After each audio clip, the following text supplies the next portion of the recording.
Hello you guys and welcome back to the channel. Please do not forget to subscribe, comment, like, and of course do make sure that you share this video. Guys, I unfortunately have to come to you with these very sad news, you guys, that former Skeem Saam actress Pebetsi Matlaila, who is popularly known as Mokgadi, is homeless, you guys. Pebetsi Matlaila took it upon herself to let the public know that she and her children are currently homeless and they are living at a shelter in Johannesburg, you guys. So Pebetsi addressed the public Q&As, revealing the reasons why she chose to go to a shelter instead of just going back to her mother's home back in Limpopo. You guys, Pebetsi says that she is taking her own narrative and letting people know exactly what happened.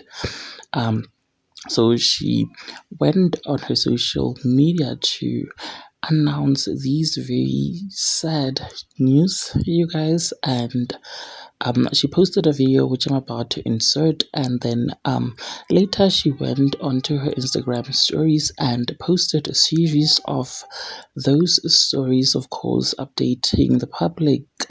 So I'm just gonna go ahead and read some of them. How your family treats you when you no longer have the bread-winning job is exactly how they will treat your children when you are dead. So save yourself and your children. But at least the children are okay. It's been a tough 3 months. I have been struggling to maintain the rent. I was hoping the book sales would help me break equal, but the sales were not escalating harmoniously. So here we are. Landlord kicked me out with our furnitures thrown outside. I was losing it, probably having a nervous breakdown, and I probably shouldn't have come on social media, but I had to accept my situation and also drive my own narrative instead of what the tabloid will say. I haven't slept in 2 nights when my kids were sleeping. I was weeping all night, and yesterday was my crashing point. Throughout the day, I had no one to talk to, no one at all, and all I needed was someone to hear me out. But at the end of the day, everyone has their own problems to deal with, and I didn't want to burden anyone with mine. To all the genuine sisters that reached out and stood with me in prayer, interceding with me at midnight and at 3 a.m., thank you. Thank you for helping me reignite my faith, and most importantly, reminding me that God still cares for me. Today, I'm going for my job interview, and the kids are getting the psychological help they need. God is good.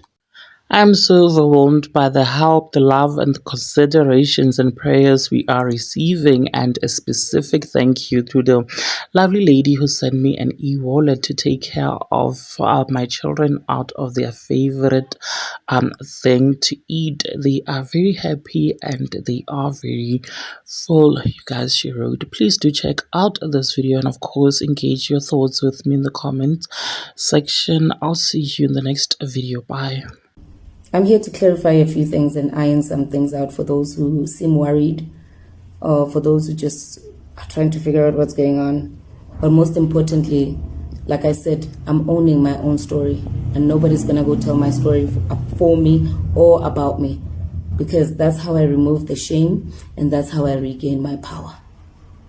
So yes, the kids and I are at a shelter, a woman and children safety house owned by the police department. And so it's very safe here. It's only women and children. Everything is provided for.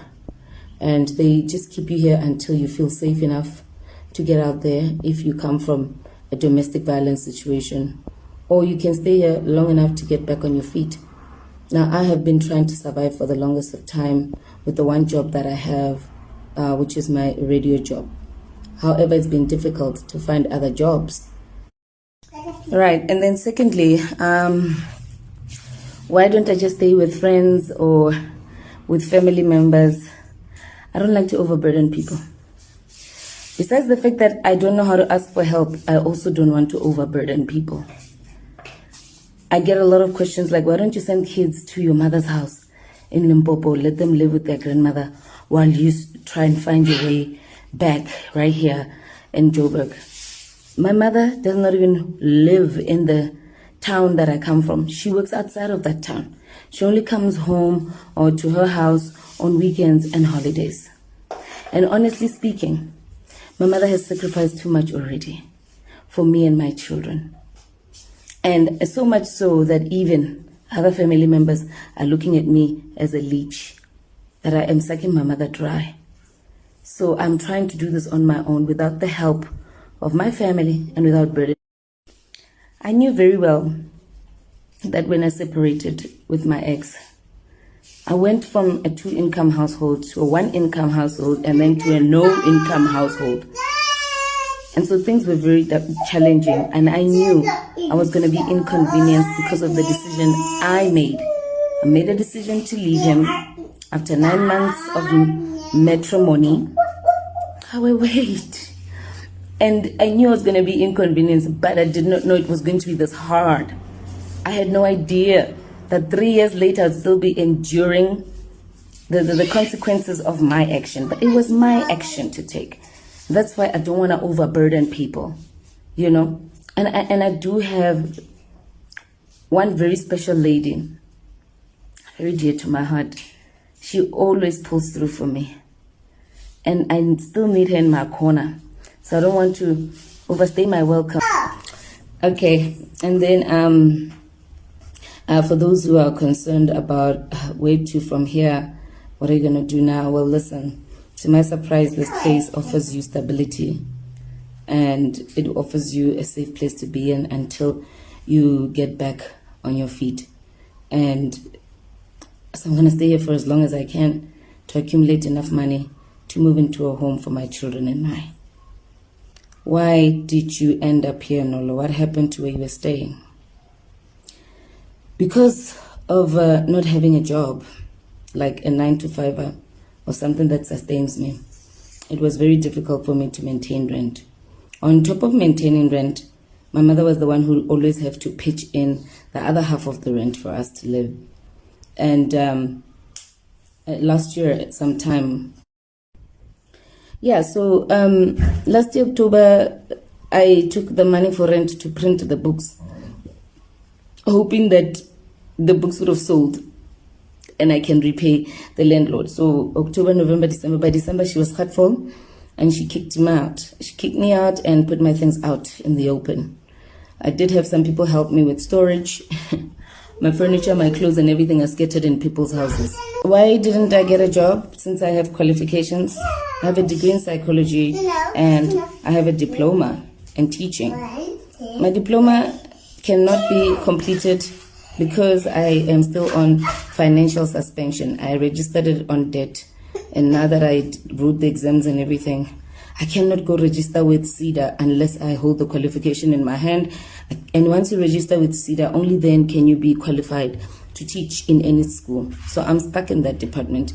In terms of my degree in psychology, all the places I tried, like to be a social worker, to work in the HR department, because I did industrial psychology, where we take care of the well-being of workers in an environment. Mom, right? It's yours. You can have it. Thank you. So I've been finding it very difficult. Next question, Nolo. Why can't you get any other job then, like work in a corporate environment as admin? Why can't you actually figure out a way to be financially sustained? I honestly thought writing my book was going to be my source of stable income. Obviously, I'm not business-minded. That was not a calculated move to make. So, yes, I do work on radio, but, it's not a lot. I do weekend shows only, so it's not a lot. Have